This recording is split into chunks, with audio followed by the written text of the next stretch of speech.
Em tempos de coronavírus, uma das maiores preocupações, e talvez a mais importante, é de como prevenir o contágio. E uma das dúvidas mais comuns é saber que tipo de máscara precisa ser usada no caso de exposição potencial ao vírus. Para começar, vamos diferenciar as máscaras. Basicamente, existem dois tipos: a máscara facial comum e a N95. A máscara facial comum, ou máscara cirúrgica, serve de barreira contra gotículas, e a máscara N95 serve de barreira contra aerossol. As gotículas são partículas líquidas maiores que são expelidas durante a fala, tosse ou espirro. É claro que nem sempre elas são visíveis a olho nu assim, mas elas são pesadas o suficiente para não ficarem suspensas no ar. Elas viajam uma distância de até mais ou menos 2 metros e caem. A máscara facial previne que essas partículas entrem na boca ou no nariz, fechando a porta principal da entrada dos vírus respiratórios, como os da gripe e do resfriado comum. A máscara N95 bloqueia pelo menos 95% de partículas com tamanho de até 0,3 microns. Para funcionar assim, elas têm que ocluir completamente a boca e o nariz, ficando justas dos lados, coisa que a máscara facial não consegue fazer. Isso é essencial porque tem algumas doenças, como a tuberculose e o sarampo, que ficam dispersas no ar em forma de aerossol por um certo tempo depois de um paciente com essas doenças respirarem no ambiente. É claro que existem outros tipos de máscara e proteção respiratória no mundo, mas esses equipamentos mais avançados só fazem diferença mesmo contra produtos químicos e gases tóxicos.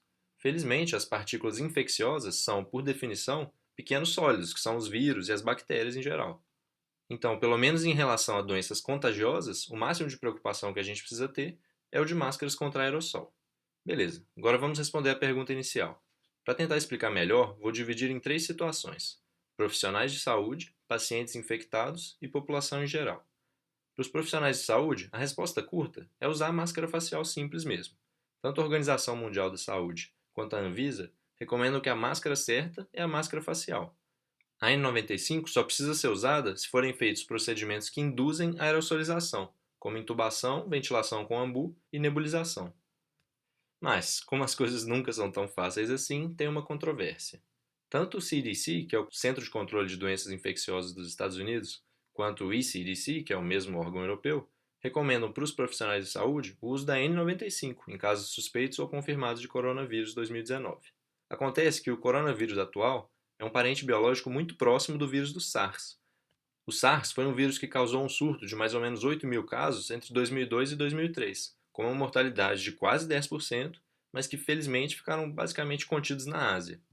Nos estudos sobre o SARS, ficou entendido que esse vírus conseguia se transmitir por aerossol e não só por gotículas.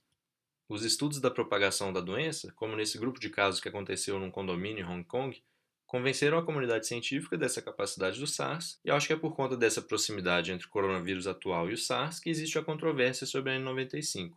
O próprio Ministério da Saúde brasileiro também já tinha lançado alguns informes e documentos que recomendavam a N95 para profissionais de saúde. E, na minha opinião, a diferença entre essas recomendações é provavelmente de natureza socioeconômica. Tanto a OMS quanto o Ministério da Saúde lidam com países em situação de escassez de recursos, então não dá para recomendar o uso disseminado da N95, que é bem mais cara. Na Europa e nos Estados Unidos, elas podem ser mais rigorosas, então adotam essa precaução a mais. Quanto ao comportamento do profissional de saúde aqui no Brasil diante disso, eu recomendo que isso seja discutido com os coordenadores e o CCIH do hospital para definir um protocolo institucional. Mas, na minha visão, mais importante do que o tipo de máscara é o que eu vou falar em seguida: a precaução que deve ser empregada nos pacientes com suspeita. Um ponto muito importante é que a colocação da máscara no próprio paciente previne a dispersão de gotículas e até de aerossóis. Uma das medidas principais é colocar uma máscara facial nos pacientes logo no momento inicial do acolhimento, para ele não contaminar a sala de espera, os consultórios e não contaminar os profissionais de saúde e os outros pacientes. Inclusive, é recomendado para os profissionais de saúde os óculos de proteção, que impedem que as gotículas que o paciente espirra ou tosse atinjam diretamente os olhos. Isso me traz também a uma outra parte da prevenção, que é a precaução de contato e superfícies. Um dos jeitos que essas doenças respiratórias se propagam é que quando as gotículas caem nas superfícies, alguém pode passar a mão e depois levar a mão ao rosto, levando a partícula infecciosa para o contato com a mucosa do olho, do nariz ou da boca. Então é super importante reforçar a higiene manual. Evitar levar a mão ao rosto sem antes ter higienizado ela propriamente, usando álcool 70% ou água e sabonete, e fazer a higienização antes e depois do contato com cada paciente.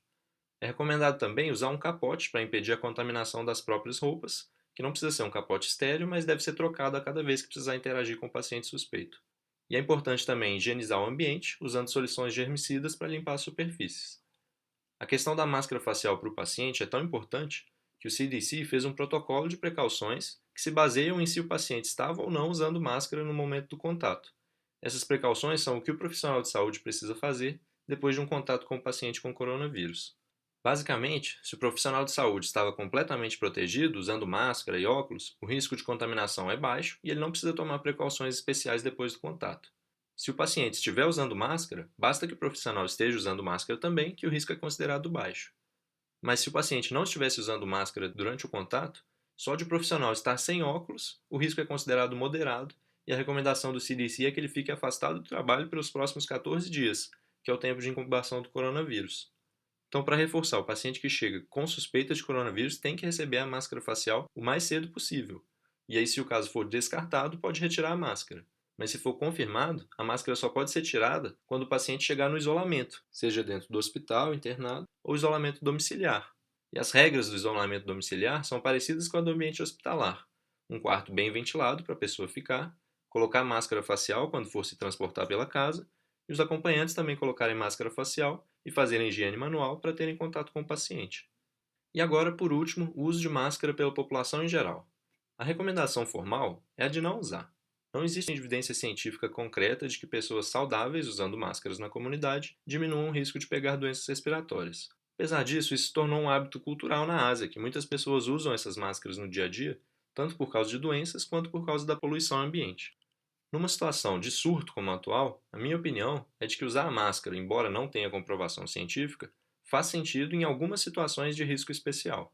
No Brasil, até o momento da publicação desse vídeo, não se tem notícias de transmissão comunitária do coronavírus. Mas em situações de risco aumentado, como em aeroportos e voos internacionais, ou caso a doença se alastre no Brasil, em aglomerações como metrôs e mercados muito cheios, eu considero razoável usar a máscara facial simples. Bom, é isso. Espero que vocês tenham gostado dessa discussão. Confiram os vários links relevantes que estão na descrição e fiquem ligados para saber mais sobre assuntos misteriosos e intrigantes explicados de um jeito que fica fácil.